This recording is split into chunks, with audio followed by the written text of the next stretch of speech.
O presidente do Banco Central, Roberto Campos Neto, disse que, de acordo com a sua avaliação, a inflação no Brasil tem caído de maneira mais devagar do que o esperado. Diante disso, segundo Campos Neto, é preciso manter a batalha contra o índice, usando a taxa Selic em 13,75%. Manutenção da taxa básica de juros. Quero trazer para vocês, então, já esse primeiro assunto. Diferentemente do que se espera no governo federal, sobre uma possível redução da taxa básica de juros, Campos Neto fala, olha, a gente esperava que a inflação fosse diminuir, arrefecer de uma maneira mais rápida, mas não é o que está acontecendo. E agora, em Alangane? Bem-vindo, boa tarde.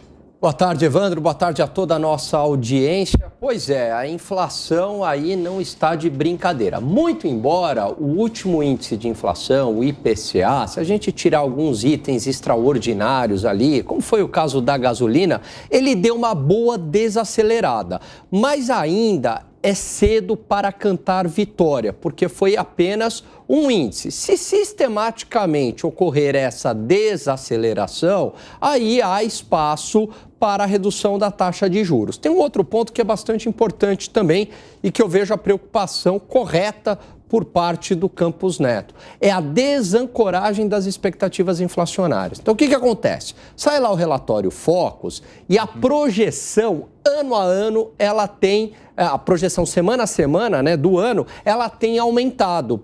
Então, significa que se todo mundo acreditar que vai ter inflação, sabe o que acontece? Todo mundo se antecipa e já aumenta os preços. Os empresários vão lá e aumentam os preços e retroalimentam esse processo. Então, também tem que frear esse processo de desancoragem. Terceiro ponto, como é que vai sair o arcabouço fiscal do Congresso Nacional? Então, eu acredito que ele está sendo cauteloso. Vamos esperar o Focus, as projeções, vamos esperar também o arcabouço fiscal no Congresso Nacional e mais divulgações do índice de inflação. Se tudo conspirar e positivamente, aí é claro que não há motivo para a Selic ficar em 13,75. Fábio Piperno, isso aí é só uma espera mesmo? Olha, vamos aguardar? É uma questão de preocupação do Banco Central com esse momento da inflação? É cautela, como mencionou Alan Gani? Boa tarde para você. Boa tarde a todos. Tem muito de cautela, sim, o Alan tem razão nisso.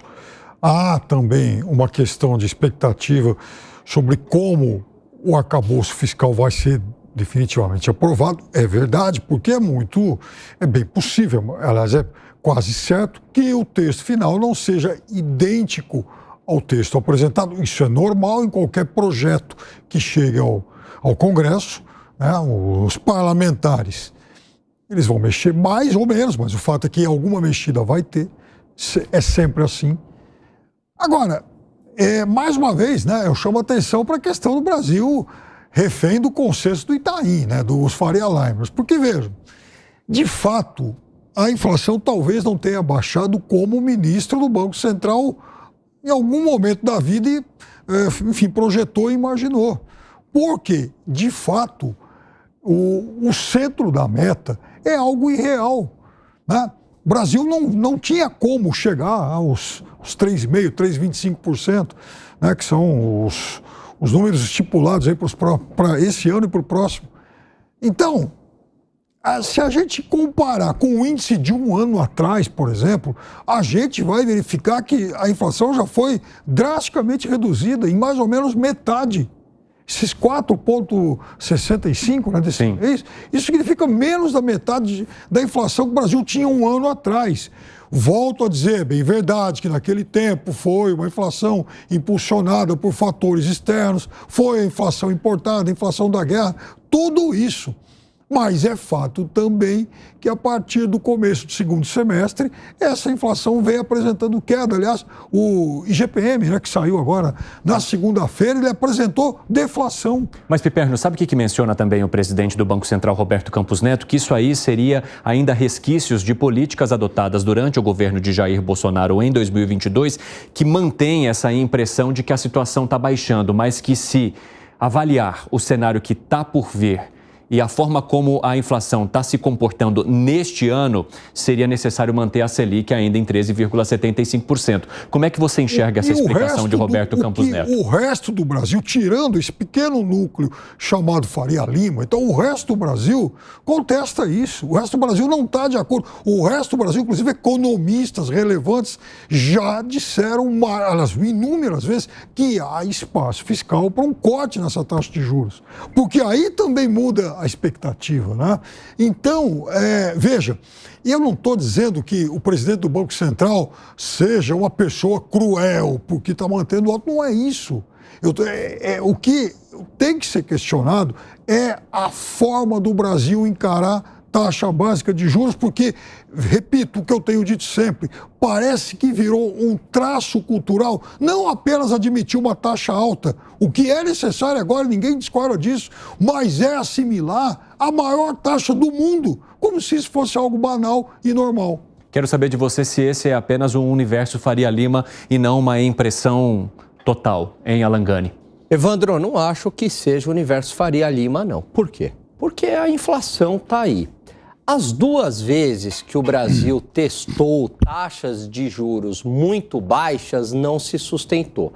A primeira vez foi ainda no governo Dilma, onde o Selic chegou, se eu não me engano, a 7,25 pela primeira vez na história. Naquele momento, havia muita pressão em cima do Banco Central. O Banco Central não era formalmente independente. Também utilizaram bancos públicos para fazer com que a taxa caísse lá na ponta, né, no crédito pessoa física, pessoa jurídica, porque o Banco Central reduzia, mas os bancos não reduziam. Aí eles usaram os bancos públicos para forçar uma concorrência. Caiu. Não se sustentou, Evandro. Voltou a inflação, o dragão da inflação. Não teve crescimento econômico, Selic vai para 14,25. Na pandemia, colocaram a taxa a 2%, para quê? Para dar sobrevivência para as empresas, para elas conseguirem ali pagar o fornecedor. Mas eu inundei de dinheiro o mercado, né? Quando a taxa de juros está baixa, eu aumentei a oferta de dinheiro. Eu imprimi dinheiro na prática, muito acima do que a economia conseguia absorver. Na hora que reabriu tudo, aquela demanda reprimida de investimentos de empresas, de consumo das pessoas, e turbinada com auxílios e com dinheiro barato, aquilo potencializa a demanda e eu não tenho uma oferta, não tenho produção suficiente. O que acontece? Os preços sobem. Então, eu vejo que ele está sendo muito cauteloso e ainda tem a incerteza do lado fiscal. Então, a inflação que o Piperno falou, que está desacelerando, é em função do bom trabalho do Banco Central. Quero saber de você, Piperno, se há de fato um risco de, com uma possível redução que é esperada pelo governo federal, se acessar novamente essa situação que acabou de nos colocar aqui o Alangani.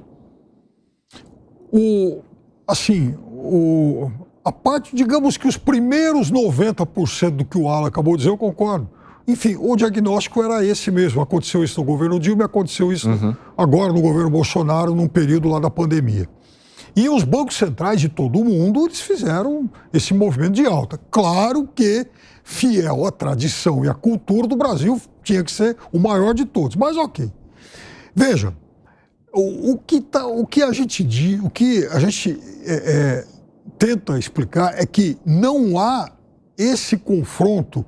É um falso confronto da taxa maior do mundo versus a taxa em um dígito, como se não tivesse mundo intermediário, como se não tivesse mundo entre esses dois extremos. Não é aí, ninguém tá aqui dizendo, e acho que inclusive o governo, o varejo, a indústria automobilística, da construção civil, ninguém está dizendo que o governo tem que cortar as taxas de juros a ponto de fazer com que elas voltem àquele patamar, por exemplo, do que foi no governo Dilma, esse 7,25 que o Alan acabou de citar. Sim. Não se trata disso. Se trata de um movimento, sim, de corte, mesmo que ela continue, por exemplo, em 2 dígitos.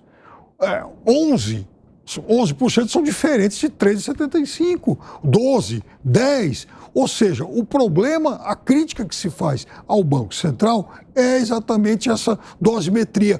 Por que tem que ser a maior do mundo?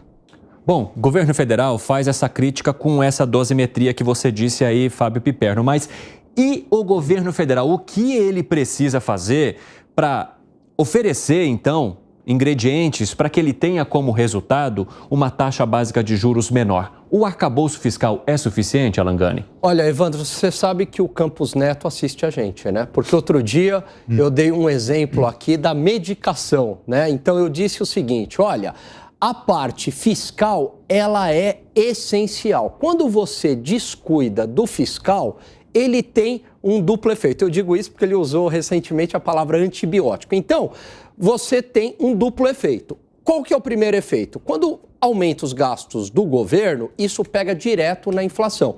Há uma pressão de demanda. E também, quando o fiscal está ruim, o remédio, o antibiótico, ele perde eficácia. Então, eu tenho que aumentar muito mais a taxa Selic, essa medicação, para fazer efeito na inflação. Se o governo faz a parte dele, a parte fiscal, controle dos gastos públicos, essa dosimetria aqui que o Piperno falou, eu consigo colocar já uma taxa menor, né, dar uma dosagem menor da medicação, da taxa Selic, para controlar a inflação. Então, o que o governo deveria fazer neste arcabouço fiscal, agora está na mão do Congresso, né? Mas até pelos congressistas ligados ao governo, propor medidas que ataquem o gasto público. Só assim dá para reduzir também aí a taxa de juros. E olha quem chegou aqui no nosso estúdio também para já participar desse debate. Gustavo Segré, ele não estava com a imagem, mas ele estava ouvindo tudo porque a comunicação já estava fechada. Assim,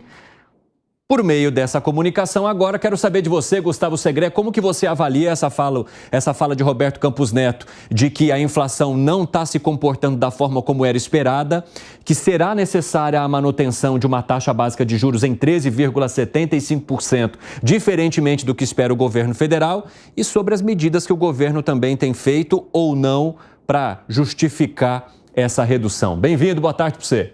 Boa tarde, Evandro. Boa tarde, colegas. O Piperno não ia conseguir se safar de mim, hein? E eu fico com saudade de vocês. Então, demoramos, mas aqui estou. Mas você sabe que essa fala do Campos Neto tem uma lógica interessante, porque é um aviso para o governo, dizendo, ó, a inflação não está reagindo conforme a gente esperava, eu não consigo diminuir a taxa de juros, e tomo a última fala do Alan, mencionando que, se você, governo, fizer a sua parte, eu consigo fazer a minha como Banco Central, mas eu não consigo. Seria como pegar um remo num bote e remar para um lado só. Você vai dar voltas e vai chegar no mesmo lugar. Então, precisa o governo fazer a sua parte, e até agora não fez, para poder atribuir ao Banco Central, aí sim, a responsabilidade de diminuir a taxa de juros, tendo feito o governo o que tinha que fazer. Até agora não fez. Por isso o Banco Central está dizendo, não consigo mexer a taxa, porque a projeção de descida da inflação não está acompanhando. Piperno, viu uma reação sua? O governo não está fazendo o que é possível ou que está ao alcance dele para chegar a esse resultado? Eu repito, a inflação hoje ela é menos da metade do que era 12 meses atrás. Ela vem numa trajetória declinante, até porque a demanda está muito tímida, para ser bem generoso. O fato é que o governo também ele quer tratar uma gripe ou resfriado com quimioterapia. Então, aí realmente vai haver esse descompasso. E veja, essa não é uma crítica do governo, não. É praticamente toda a sociedade acusando exatamente esse excesso. Alan Gani.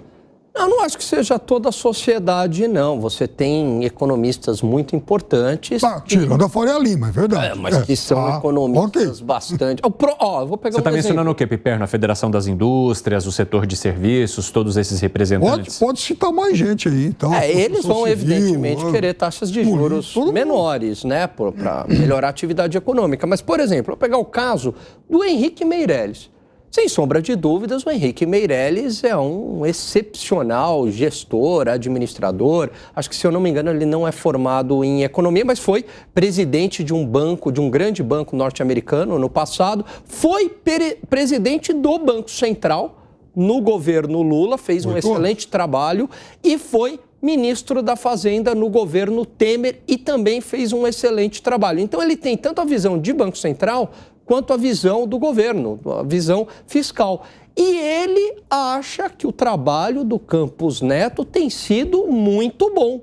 Não só ele, como outros economistas também bastante renomados, analistas. O que eu acho é que o Campos Neto, ele está sendo cauteloso para não perder o controle da inflação, que não é pequena ainda. Se a gente pensar em 6% ao ano, que é a projeção para esse ano, não é pouca coisa não. 6% você está 6% mais pobre. Então, acho que ele está fazendo aí um excelente trabalho.